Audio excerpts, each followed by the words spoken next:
আজ পবিত্র শবে বরাত। শাবান মাসের 15 তারিখের রাতকে বলা হয় শবে বরাত।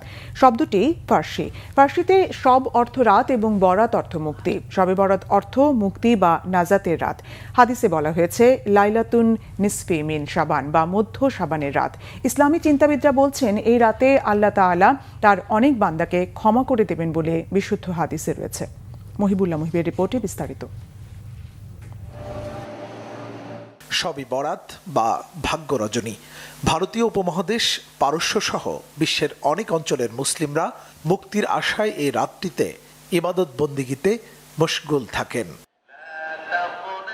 এ রাতের ফজিলত সম্পর্কে নবী সাল্লাল্লাহু আলাইহি ওয়াসাল্লাম বলেছেন, আল্লাহ মধ্য শাবানের রাতে তার সৃষ্টিকুলের দিকে দয়ার দৃষ্টি দেন, ক্ষমা করে দেন মুশরিক ও বিদ্বেষী ছাড়া সবাইকে। শাবানের 15 তারিখের রাতকে হাদিসে শবে বরাত বা মুক্তির রাত বলা হয়নি, বলা হয়েছে লাইলাতুন নিসফি মিন শাবান বা মধ্য শাবানের রাত। ওলামায়ে কেরামগণ বলছেন এই রাতে আল্লাহ তাআলা তার অনেক বান্দাকে ক্ষমা করে দেওয়ার কথা রয়েছে সহিহ হাদিসে।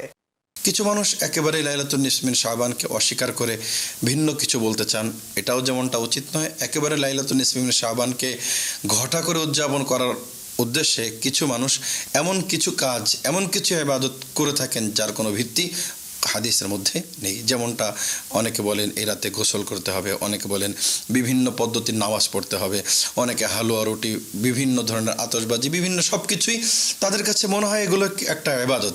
আসলে এগুলোর সাথে লাইলাতুন নিসফি মিন শাবানের কোনো সম্পর্ক নেই। সব ধরনের শিরক ও হিংসা বিদ্বেষ থেকে আত্মা পবিত্র করে আত্মীয় স্বজন প্রতিবেশীদের সাথে মনোমালিন্য দূর করার ফজিলত রয়েছে বলে জানান এই আলেমে দ্বীন। কারো প্রতি অন্যায় করে থাকলে ক্ষমা চেয়ে নেয়া এবং নিজেও সবাইকে ক্ষমা করে দেওয়ার সুযোগের রাত এই শবে বরাত। আর বিশেষ করে আল্লাহ রাসূল সাল্লাল্লাহু তাআলা আলাইহি ওয়াসাল্লাম শাবান মাসে অধিক পরিমাণে রোজা রেখেছেন।